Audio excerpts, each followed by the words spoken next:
Magandang araw po, welcome po sa aking channel of 9TV. Patalas sa 10. Meron po ba kayong mga properties na napapabayaan or non-performing assets? Plan nyo ibenta, pero wala kayong oras sa pagbenta nito. Kung ito'y pagkakatiwala nyo po sa amin, tawag lang po kayo sa aking numero, usap po tayo, gawan ko po ng video for free. Yes, libre po, wala po kayong babayaran.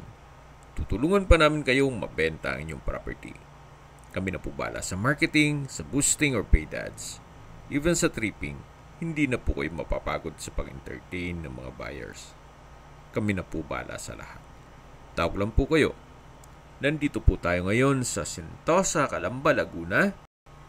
Ito po ay isang exclusive subdivision na meron pong amenities kaya nitong clubhouse, swimming pool, parks and playgrounds, at marami pa pong iba. Meron din pong 24 hours security. Kaya safe na safe po kayo dito. Ito pong Sentosa, Calamba ay nasa mataas na lugar. Ang estimated elevation above sea level ay 449.5 feet. Kaya napakatahimik po ng lugar, sariwa ang hangin, at malamig po ang klima. Maganda rin po itong gawin ninyong bahay bakasyunan o di kaya retirement home ninyo. Kung gusto nyo magnegosyo, pwede naman po itong gawing rental business. Ito pong bagong video presentation natin ay duplex house o ito'y upgraded or improved duplex house na meron na pong extra rooms, may covered carport with fence and gate at dirty kitchen. Ang lot area po nito ay 160 square meters more or less at corner lot. Ang floor area naman nito, ang buong floor area nitong duplex house ay 140 square meters. Ito po ay well maintained kaya wala na po kayong ipapagawa nito. Ready for occupancy. Dito po sa loob ng bahay ay meron pong 4 units na air condition at maganda rin pong itong pangalawang unit o inner unit ay pwede nyong paupahan para maging income generating at yung corner unit naman ay inyong tirahan. Pag inner unit po ang monthly na rental ay nasa 10 to 12,000, then pag corner naman nasa 15,000 pesos. Kaya kung sakali man po na malayo pa naman ang pagre-retiro ninyo at gusto nyo paupahan itong dalawang bahay, kikita po kayo ng 25,000 pesos a month. Pasok na po tayo. So ito po yung tinutukoy ko na improvement na covered carport. Then meron pong concrete fence. Si owner na rin po ang nagpagawa niyan. Ganun din po dito sa flooring, naka-pebbles and tiled flooring. Mayroon pong mga glass windows. Mula po dito, may access papunta naman sa second unit. Check po natin dito sa loob. Ito po yung main door. Then dito naman po yung living area, yung dining area, at sa dulo yung kitchen. Yan po yung tinutukoy ko na air condition, which is isasama na raw yan, sabi ni owner. So naka-tile flooring na rin po dito. At sa pintura naman ng ceiling at wall, wala po kayong ipapagawa. Even dito sa structure, wala pong mga crack ang dingding. Then mula po dito sa dining, ito po yung kitchen.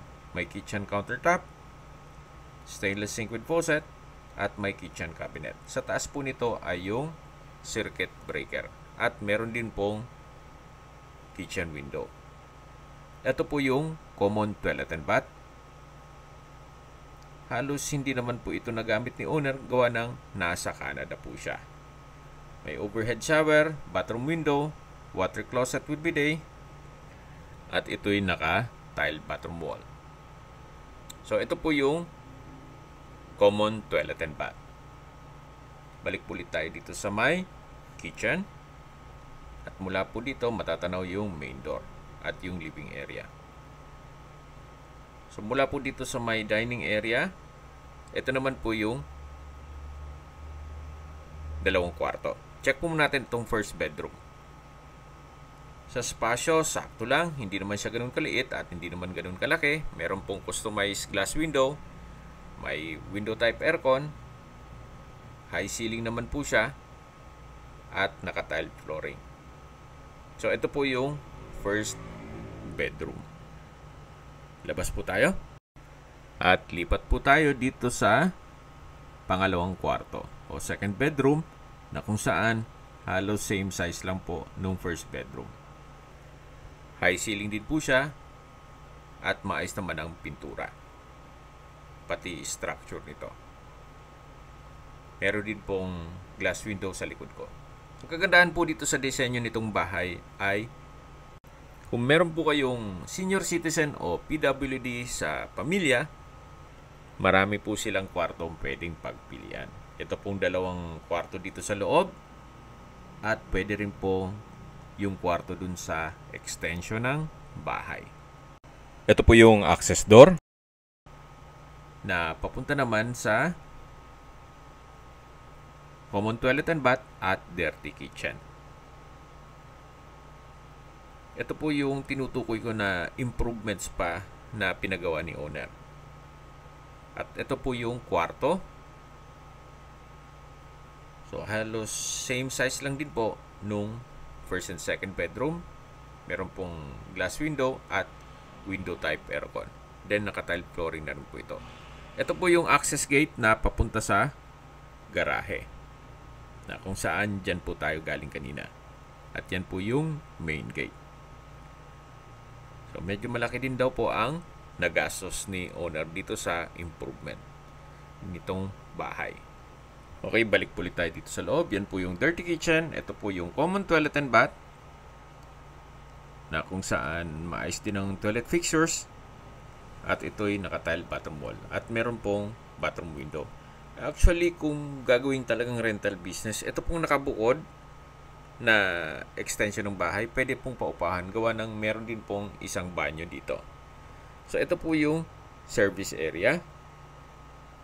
Then, yan naman po yung kabilang unit na may dirty kitchen.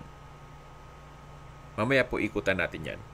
So, balik po muna tayo dito sa kabilang unit na kung saan ito po yung dirty kitchen.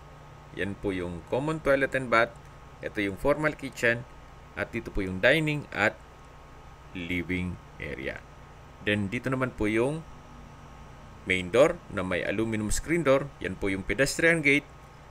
At dito naman po yung second unit.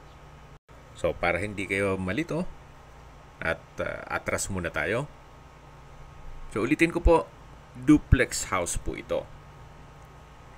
Ito po yung corner side ng duplex house at ito naman yung inner side o inner unit na kung saan nakabukod po ang kanyang main gate at pedestrian gate.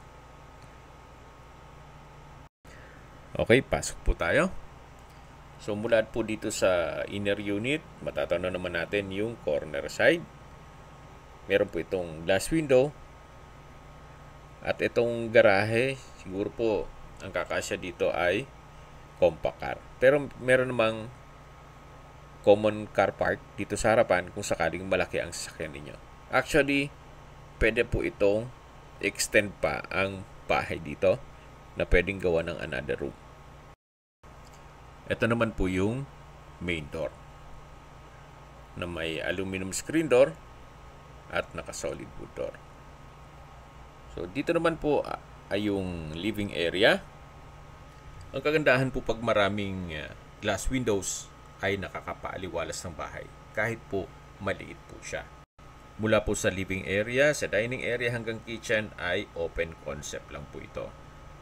Isa pa po yun sa nakakaaliwalas sa bahay. Then naka-tile flooring. Maayos ang pintura ng ceiling at wall. Ang structure, walang crack. May kitchen countertop. kitchen cabinet, at kitchen window.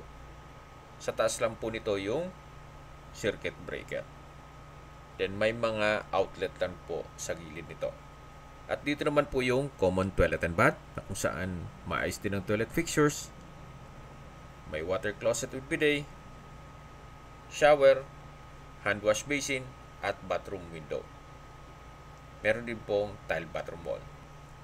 Dito po yung formal kitchen, dining area, living area, at sa dulo yung main door. Meron din pong dalawang kwarto dito. So ito po yung first bedroom. Halos same size lang din po ng mga kwarto dun sa unang unit. May sariling glass window, high ceiling, maayos din ang pintura ng ceiling at wall, at may mga outlet na rin po. Then naka-tile flooring. So far wala po kayong ipapagawa dito. Kaya nasabi ko sa inyo kanina, halos hindi naman po ito natirahan ni owner, gawa ng madalas nasa Canada po siya. At meron din siyang ibang bahay. Ito naman po yung pangalawang kwarto. Same size with the other rooms dun sa kabilang unit. May glass window, window type aircon, high ceiling, maayos ang pintura ng ceiling at wall, at structure nito. So paglabas nyo po dito sa mga kwarto, dito po yung living area, yung dining area, at yung formal kitchen. At ito po yung access door na papunta naman dito sa service area na kung saan galing na po tayo dito kanina. At dito naman po ay nag-serve as natural ventilation din sa mga kwarto. Balik po ulit tayo dito. Ito po yung dirty kitchen na isa to sa improvement. At meron din pong common toilet and bath. May water closet with bidet, hand wash basin, bathroom window, shower, at tile bathroom wall. Then dito naman po yung dirty kitchen. Naka-tiled kitchen countertop, stainless sink with faucet. At dito po yung access door na papunta naman dito sa garahe. Then matatanaw natin yung main gate. Okay, sa distance, location at travel time portion na po tayo. Mula po sa Calamba Toll Plaza, ang distance is 7 kilometers at ang travel time is 18 minutes. Mula naman po sa University of Perpetual Help, ang distance is 5.5 kilometers at ang travel time is 16 minutes. Mula naman po sa Calamban National High School, ang distance is 4.3 kilometers at ang travel time is 13 minutes. Mula naman po sa SM Calamba, ang distance is 7.1 kilometers at ang travel time is 21 minutes. Mula naman po sa Calamba Medical Center at Calamba Doctors Hospital, ang distance is 6.1 kilometers at ang travel time is 20 minutes. Yan po yung lagi kong binabanggit sa aking video na dapat niyo i-consider sa paghanap ng property, yung meron pong malapit na hospital. Hindi ko naman po sinasabing sakitin kayo, yan naman po ay for emergency purpose lang naman. At mula naman po sa Manila o airport, ang distance is 48 kilometers at ang travel time is 1 hour and 12 minutes. Okay, sa presyo na po tayo. Binebenta po ito ni owner sa halagang 6.8 million pesos. Ang presyo po yan ay para na sa dalawang bahay na kung saan meron na pong improvement. At net na po yan sa kanya. Ibig pong sabihin, si buyer na po ang sasagot sa lahat ng taxes at expenses with regards to documentation. Kung ang interested buyer po ay nasa Canada, mas mapapabilis po ang inyong transaksyon gawa ng nandyan din po siya. Kung may mga katanungan po kayo, tawag lang po kayo sa aking numero. At sa mga kababayan naman natin nasa ibang bansa, meron po akong Telegram. Sa mga iPhone user naman, may iMessage. Meron din pong Imo, Skype, Viber at WhatsApp. Same number lang po, 0917-316-3399. Sa mga nagtatanong naman po ng aming Facebook, meron po kaming Facebook page na Nov9TV at Facebook Real Video. Meron din pong TikTok at Instagram. May ibang YouTube channel po kami na The Nov9TV channel, Nov9TV Listings, at Nov9 TV on the spot. Real talk, real fast. Sana po naibigan nyo ang video presentation. Paki-like and subscribe na lang po sa aking channel para ma-update din po kayo sa aking future listings. Kung sakali po hanap nyo yung mas malaking sukat ng lupa, meron din po kami ibang listings na pwede nyong pagpilian. Huwag po kayong mag-atubiling tumawag sa amin, then let us know your budget para malaman namin kung anong property pwede namin alok sa inyo. Sa lahat ng viewer, subscriber at nagtiwala po sa amin, salamat po sa suporta. Ingat po kayo lagi at yung pamilya. Maraming salamat po.